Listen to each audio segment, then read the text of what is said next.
Bonjour tout le monde. Alors, il y a quelques jours, je suis allé à la pêche au rageux sur les réseaux. Ah, la pêche a été bonne.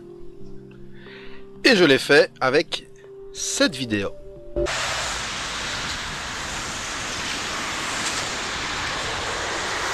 Mais distance. C'est bien. Magnifique, t'es un con. Alors bien sûr, plein de comptes se sont empressés de partager ma vidéo en mode ouin ouin grain, les cyclistes ils font n'importe quoi. Sans aucune connaissance ni compréhension du code de la route, et évidemment bien sûr. Et c'est clairement ce que je vais dénoncer dans cette vidéo, parce qu'il y a tellement d'individus qui s'expriment publiquement sans aucune maîtrise du domaine sur lequel ils veulent s'exprimer. Et comme souvent, ça donne évidemment des réponses, donc des commentaires, tout aussi insultants que menaçants. Et qu'est-ce que vous voulez répondre à ça? Forcément que, bah oui, je me fous d'eux, bien sûr, ils racontent n'importe quoi. Avec ces commentaires, ils montrent simplement qu'ils n'ont aucune connaissance du domaine sur lequel ils espèrent pouvoir s'exprimer légitimement et de manière cohérente. Et en fait, pas du tout. Donc forcément que on se fout d'eux, forcément que on tourne en dérision. Enfin moi en tout cas je me fais un mané plaisir à tourner en dérision leurs réponses. C'est juste pathétique. Et en plus c'est tellement prévisible, bah ouais, parce que en fait ils n'ont aucune connaissance et compréhension du code de la route. Ils s'expriment sans savoir. Allez, on va voir la vidéo longue, histoire de savoir de quoi on parle. Voilà, je vous mets vraiment tout le début, qu'on ne vienne pas me dire que je ne remets pas dans le contexte. Et pendant que ce brave policier se bat avec les conducteurs qui ont oublié que les injonctions des agents ont priorité sur les feux lumineux, je vous laisse découvrir un peu tous les autres commentaires hargneux et insultants que j'ai reçus avec ce tweet.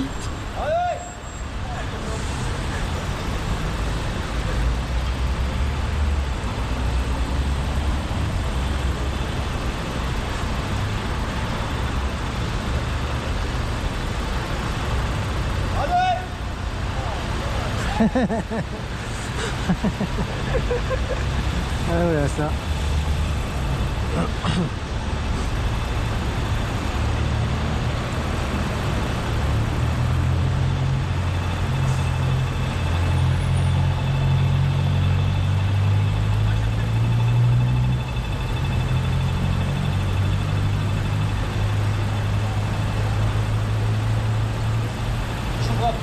Oui, y a pas de problème.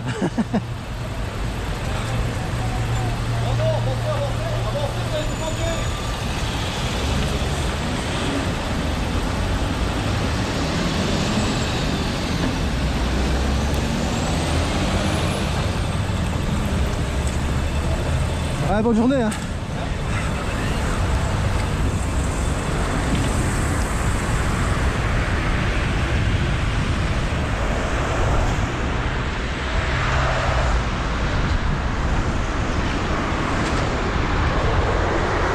Mais distance.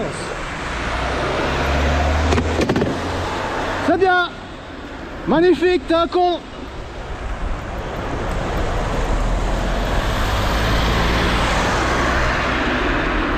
Tout ça pour être coincé au feu rouge. T'es un champion. C'est parce que j'ai pas envie d'aller t'engueuler,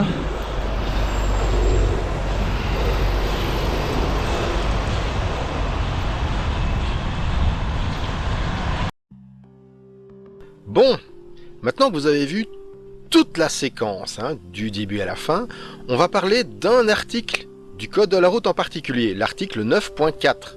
Et on va le lire ensemble d'ailleurs. Dans les agglomérations, les conducteurs peuvent emprunter la bande qui convient le mieux à leur destination. 1. Sur les chaussées à sens unique divisées en bandes de circulation. Sur les chaussées à 2 sens de circulation divisées en 4 bandes de circulation ou plus, dont 2 au moins sont affectées à chaque sens de circulation. On est totalement dans le cas de figure ici. Totalement. D'accord? Et donc, oui, je peux choisir ma bande de circulation qui convient le mieux à ma direction. Et il faut savoir que 100 mètres plus loin, je tourne à gauche. Donc c'est parfaitement logique et cohérent que je tienne ma gauche pour pouvoir tourner à gauche 100 mètres après. Je ne vais pas me placer sur la bande droite pour, même pas 100 mètres après, devoir traverser les deux bandes afin de pouvoir tourner à gauche. C'est stupide, c'est débile, je ne le ferai pas en voiture et je ne vois pas pourquoi je devrais le faire à vélo. Mais oui, au fait, parce qu'il y en a qui ne comprennent pas que les cyclistes sont également des conducteurs et des véhicules. Oui, parce qu'on m'a fait cette réflexion, hein. Alors, on va parler d'un autre article du Code de la route. Article 2.13. Le terme conducteur désigne toute personne qui assure la direction d'un véhicule ou qui guide ou garde des animaux de trait, de charge, de monture ou des bestiaux. On passe à l'article 2.14. Le terme véhicule désigne tout moyen de transport par terre ainsi que tout matériel mobile, agricole ou industriel. Voilà, vous avez la définition de conducteur et de véhicule. Ensuite, l'article 2.15.1. Le terme cycle désigne tout véhicule, j'insiste sur le mot véhicule, à 2 roues ou plus propulsé à l'aide de pédales ou de manivelles par un ou plusieurs de ses occupants. Bon voilà, je vous laisse lire la suite. Ce qui signifie que cycle, donc un cycliste, est un véhicule. Et donc, le conducteur de ce véhicule a le droit de jouir de toutes les mêmes règles des autres conducteurs. À savoir, l'article 9.4 est donc avoir le libre choix de la bande de circulation en fonction de la direction qu'il veut prendre. Et donc, dans cette rue, boulevard des combattants, je me place à gauche puisque 100 mètres plus loin, je tourne à gauche. C'est parfaitement logique de le faire. Je le ferai en voiture, je le fais à vélo. Alors, pendant que je laisse défiler les autres commentaires insultants ou agressifs que j'ai reçus sous ce tweet, on va parler de quelque chose, enfin deux choses importantes. La première, c'est cette propension qu'ont les individus à s'exprimer sur des sujets qu'ils ne maîtrisent pas. Ça porte un nom, ultra-crépidarianisme.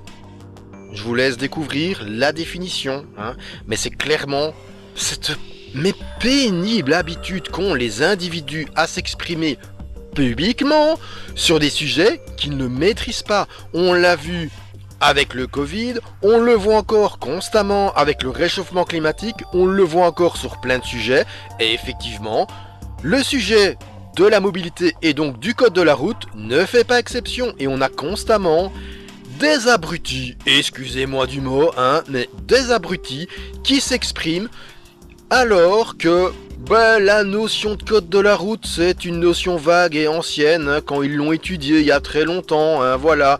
Et ils s'estiment quand même, malgré tout, experts dans le domaine, alors qu'ils en captent que dalle.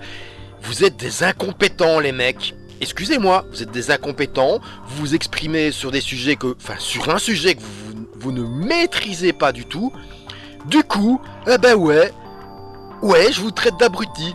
Je peux même vous traiter de con, je vous traite d'idiot parce que vous vous exprimez sur des sujets sans savoir du tout, et du coup vous racontez de la merde, et en plus après vous venez chouiner, vous venez pleurer, qu'on est arrogant avec vous, mon Dieu, gna gna gna. Mais ouais, mais arrêtez de vous exprimer sans aucune compétence dans un domaine. C'est quand même pas compliqué. Avant de vous exprimer sur un sujet, vous allez vérifier. Ça veut dire que vous allez vérifier les sources. Et donc pour ce qui est du code de la route, vous allez vérifier les articles du code. Merde, je passe mon temps à le faire. D'accord ? Je passe mon temps à sourcer mes interventions, à sourcer mes vidéos. C'est pas pour que des abrutis viennent essayer de me contredire alors qu'ils n'ont aucune compétence dans le domaine. Et oui, je suis désolé, je vous traite d'abruti et vous l'avez mérité parce que quand vous m'accusez de faire de la merde et de provoquer la situation alors qu'on me met en danger, en me frôlant, oui, excusez-moi, j'ai franchement envie de vous traiter d'abruti.